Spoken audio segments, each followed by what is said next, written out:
পর্যটক কেন্দ্রে মহিলাদেরকে ইফটিজিং করছে, বিপ্লব স্যার আসছে এবং আরো লোকজন আসছে। সেদিনকে ঈদের পর দিন ওই ট্রলার লইয়া এবং লোকজন লইয়া ব্যাপক ভাবে ঘুরছে।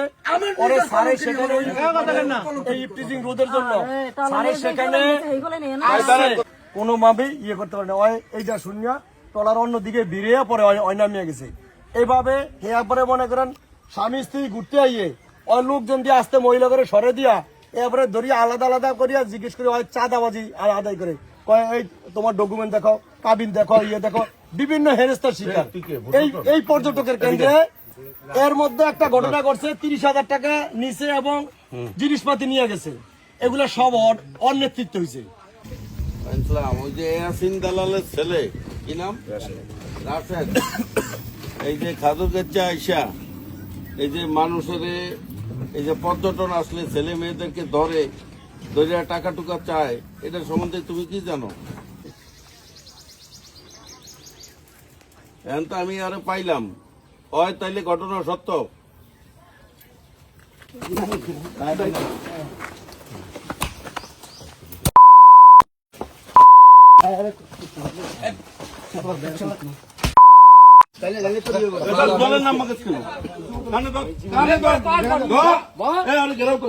ফুটবল 100 বার আর জীবনী এলাকায় এনে ঢুকবি আর না 100 বার যে ভাই 100 বার ধরবো এরপরে জীবন এলাকায় ঢুকবো।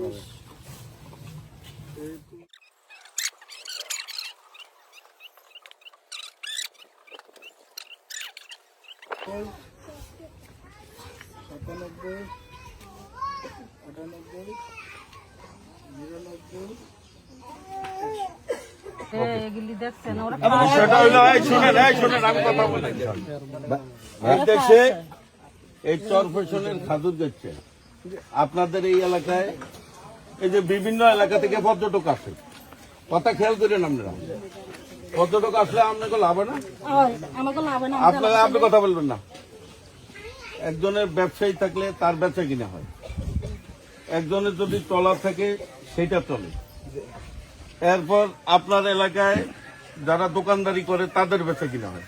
পর্যটক আসলে কি লাভ হয় না না হয় এটা বলেন? লাভ হয়, সবাই বলেন। যদি লাভ হয় আর যদি এরকম সন্ত্রাসী কার্যকলাপ করে, কোন সন্ত্রাসী যদি একটা মেয়ে ছেলে ঘুরতে আসে, স্বামী স্ত্রী ঘুরতে আসতে পারে, আসে না? আচ্ছা, এখানে যদি ওই মেয়েকে আটকানো হয়, ছেলেকে আটকানো হয়, তাহলে কি আর আসবে? কেউ আসবে? তো আপনাদেরও তো দায়িত্ব আছে নাকি? আমরা কি ওই চরপেশন থেকে আইসা নাইলে আজকে ধরলাম এই সন্ত্রাসীদের, আমরা কি সবসময় পারুম? এই এলাকার সাথে এই যে মানুষ ঘুরতে আইলে যদি আপনাদের লাভ হয়, তাহলে আপনাদের কি দায়িত্ব নাই? দায়িত্ব আছে।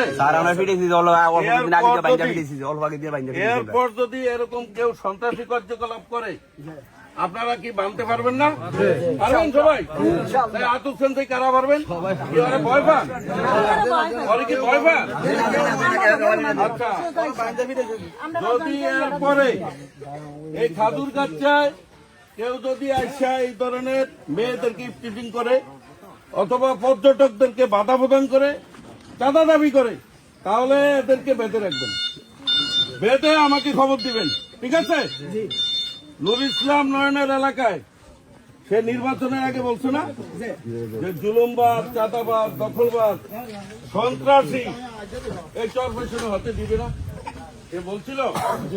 এখন নির্বাচনের পরে তো ভোট শেষ, কিন্তু নুর ইসলাম নয়নের কথা হইল যে এখন ভোট শেষ হয়েছে, এই 5 বছরে আমাদের পাবলিকের কাজ করতে হবে, এই জুলুমবাজ, সন্ত্রাস, চাঁদাবাজ বন্ধ করতে হবে নাকি? আমরা ভোটের আগে বলছি, ভোটের পরে যদি নাই তাহলে কি হইল? আমরা ভোটের আগে যেরকম বলছি, ভোটের পরেও আমরা এই 5 বছর এই চরপেশনের মানুষকে নিরাপদ রাখতে চাই। এই নিরাপদ রাখতে হইলে কি সন্ত্রাস দমন করতে হইব না? তাইলে ওরা আমি লইয়া যাই, পুলিশে দিয়ে দেবো। এই শোনো, হ্যাঁ আমরা লাইব্রেরি নিমু এবারের মতো ছেড়ে দেব। ভাই আমি একটু কথা বলি। আচ্ছা কথা বললো না ভাই।